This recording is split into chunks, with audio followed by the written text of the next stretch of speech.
Ya, teman-teman semua yang saya sayangi, saya El Asamau, saya baru divonis menderita atau positif COVID-19, Corona, yang lebih dikenal.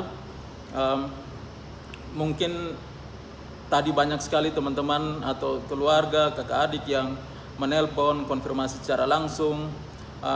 Pada kesempatan ini saya ingin berbagi kronologisnya seperti apa sehingga saya sampai terpapar virus corona dan apa saja yang saya lakukan selama ini.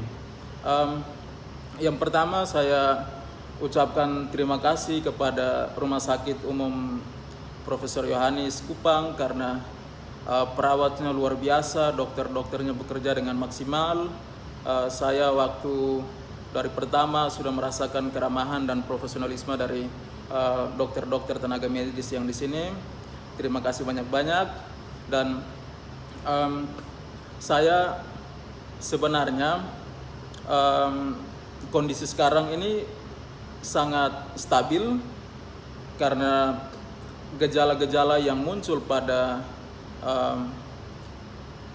penderita atau suspek itu seperti kita ketahui mereka mungkin merasakan demam dan lain-lain, tetapi saya puji Tuhan dalam kondisi yang prima.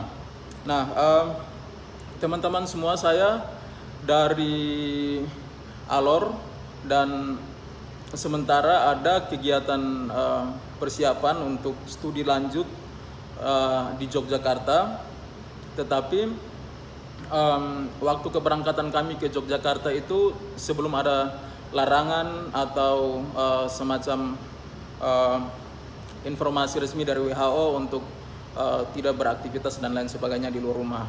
Sehingga waktu itu bulan lalu, tepatnya tanggal 1 Maret atau tanggal 1 Maret saya sudah ada di Yogyakarta dan kelas pertemuan berjalan sebagaimana mestinya.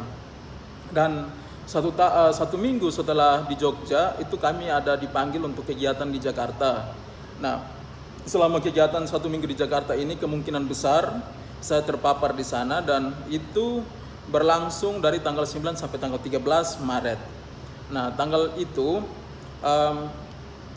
saya merasa bahwa kondisi tubuh saya itu tidak berubah karena memang waktu dari Alor pun juga saya sering meriang karena mungkin kelelahan dan saya sedikit bermasalah dengan lambung, asam lambung, sehingga saya merasa itu memang asam lambung. Sehingga kondisi tidak berubah, saya tetap meriang, badan sakit, dan itu berlanjut sampai kegiatan di Jakarta itu. Nah, pas ketika ada di Jakarta, kami diinformasikan setelah tanggal 15 itu bahwa semua kegiatan harus dihentikan. Dan kegiatan yang ada di Yogyakarta itu juga dipindah menjadi online, sehingga kami tidak ke kelas dan saya mengambil keputusan untuk kembali ke Kupang saat itu.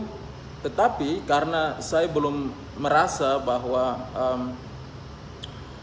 ini menjadi ancaman tersendiri untuk saya coba mengambil keputusan untuk pulang ke Kupang. Kenapa? Karena ya riwayat sakit saya tadi, bahwa memang saya harus mendapat penanganan. Kalau kembali ke Kupang, istri bisa atau mertua bisa siapkan makan, minum, dan pengobatan di rumah, sehingga saya mungkin bisa lebih cepat pulih untuk ketika saya ada di Kupang. Dan saya tanggal 18 Maret sebelum ke Kupang itu saya singgah di Bali. Di Bali karena ada bertemu saudara, sudah lama sekali tidak ketemu. Mereka menjadi kakak saya yang saya harus ketemu saat itu.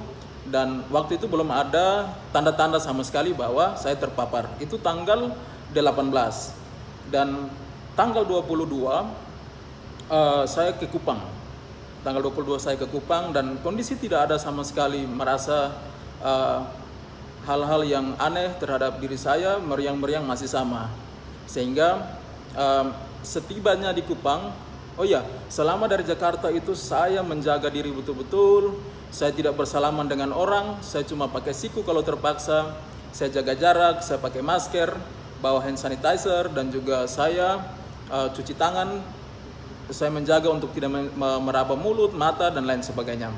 Dan ketika sampai di Kupang, itu saya isolasi diri di dalam kamar. Sejak tanggal 22 hari Minggu, itu saya di dalam rumah, tidak keluar-keluar. Jadi di rumah tetapi di kamar, saya kamar dipisah, makan minum saya tersendiri, tidak ada yang masuk ke kamar. Lalu saya coba untuk mengerjakan beberapa hal yang saya senangi, mendengar musik, membaca, sempat juga menulis buku dan sampai selesai karena saking lamanya saya di kamar.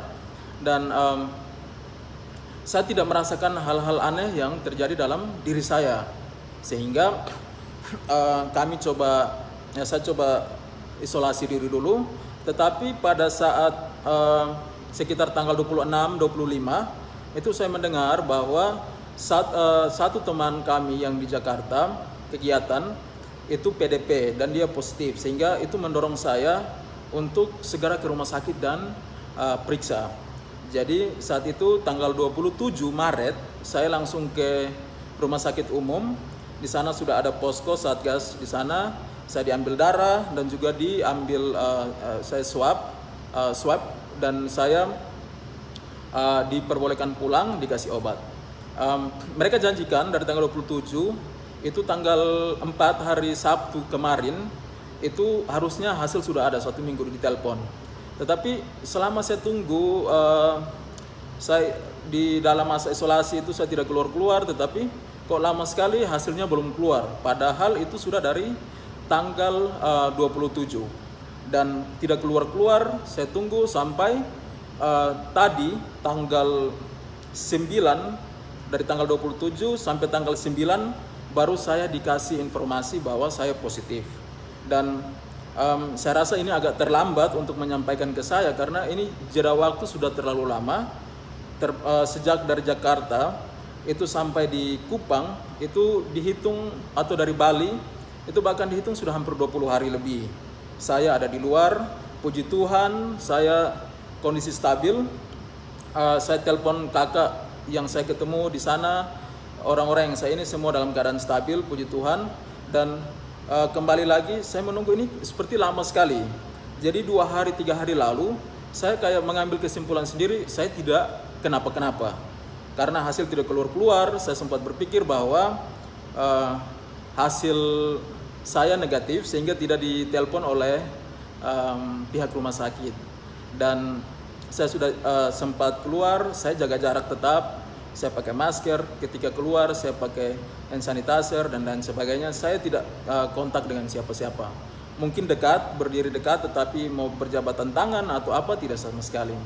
Sehingga saya tadi baru ditelepon untuk datang swab untuk yang kedua kali dan dinyatakan positif corona.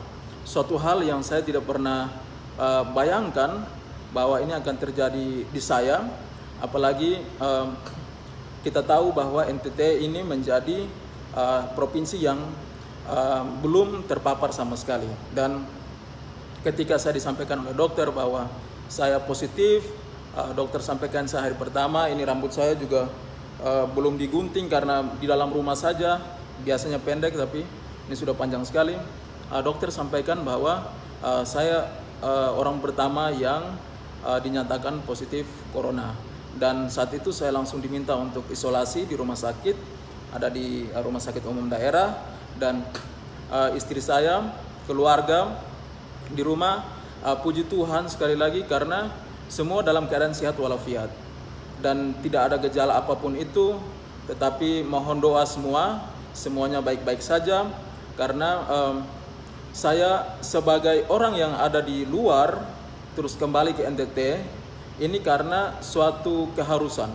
Saya harus kembali karena posisi saya sakit di sana, dan sakit itu sudah terbawa dari alor sebenarnya. Dan saya coba cek juga di Siloam dan di sana ternyata saya negatif untuk tipes, tetapi gejala itu saya rasakan terus, sehingga ini bukan hal baru untuk saya. Termasuk saat ini juga tetap badan tidak enak, tetapi ini hal yang sama yang saya alami sejak masih dari alor kemarin.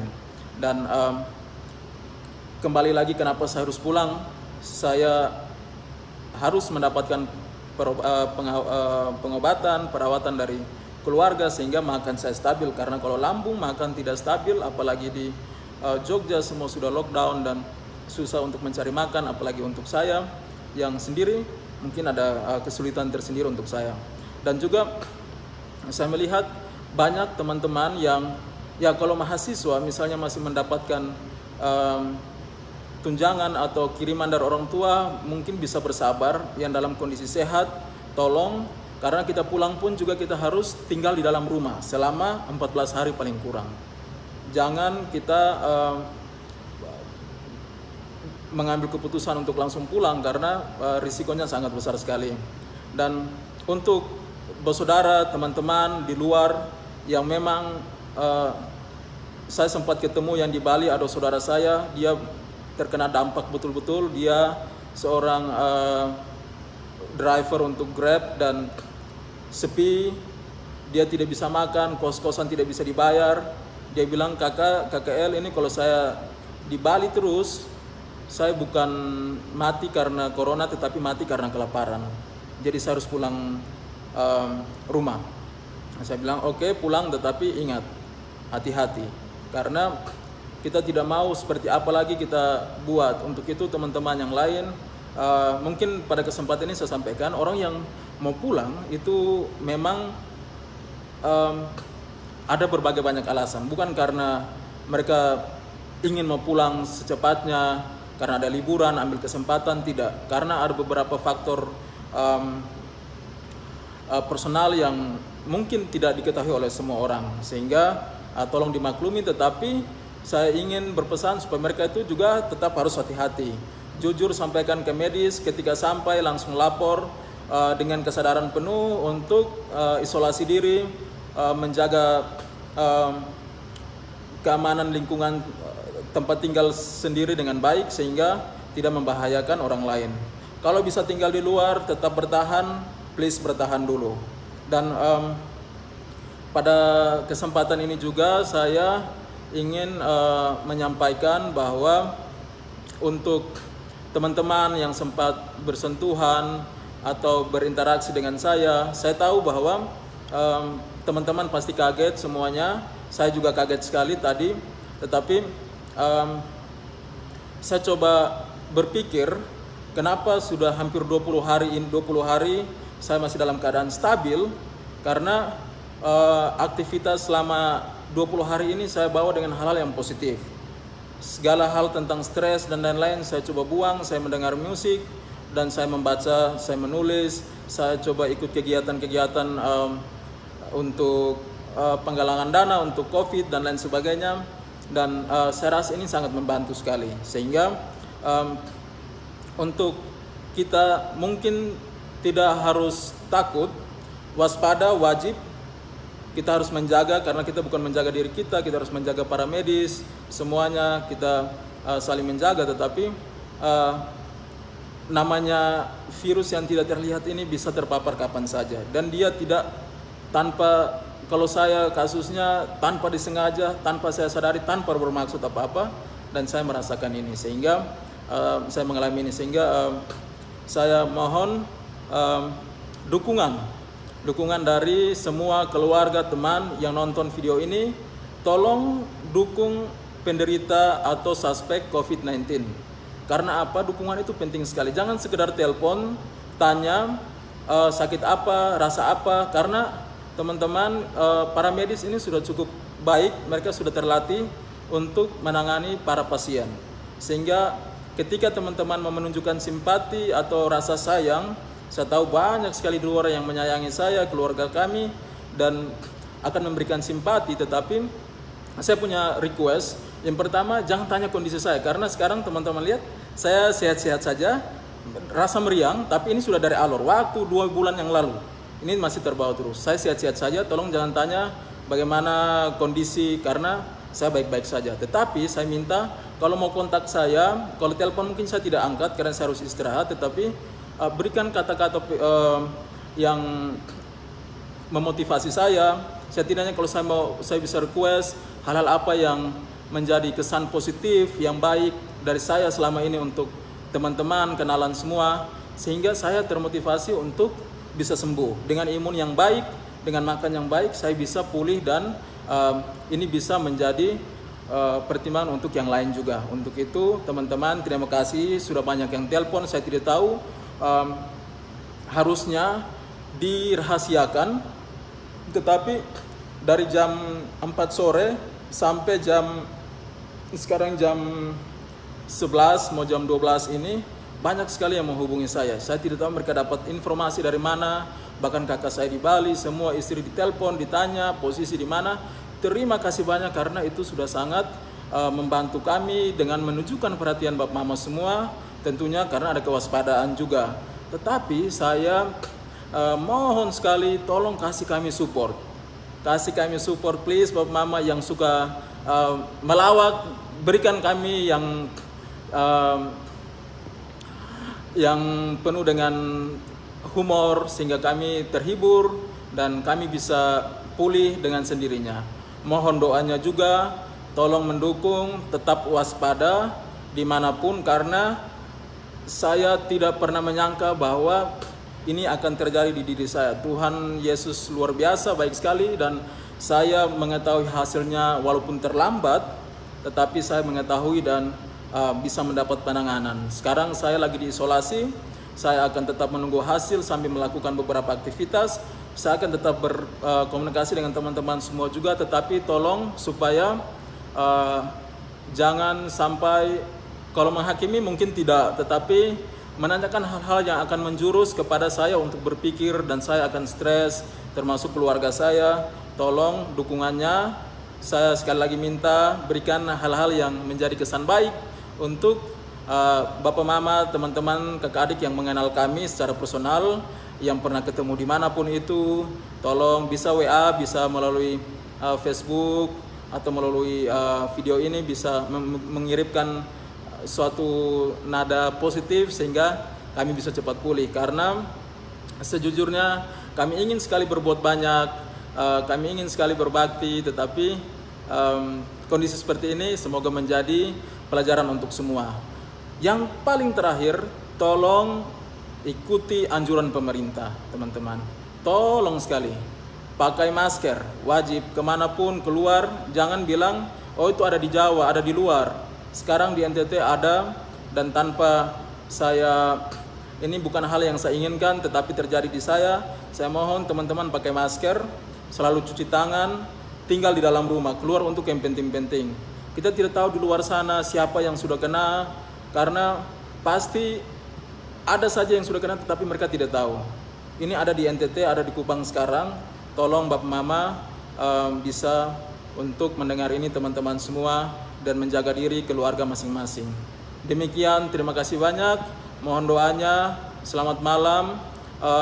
Selamat merayakan Paskah untuk umat Kristiani yang akan melaksanakan hari Raya Paskah, Jumat Agung besok. Tetap waspada dan sekali lagi ikut anjuran pemerintah. Selamat malam. Salam.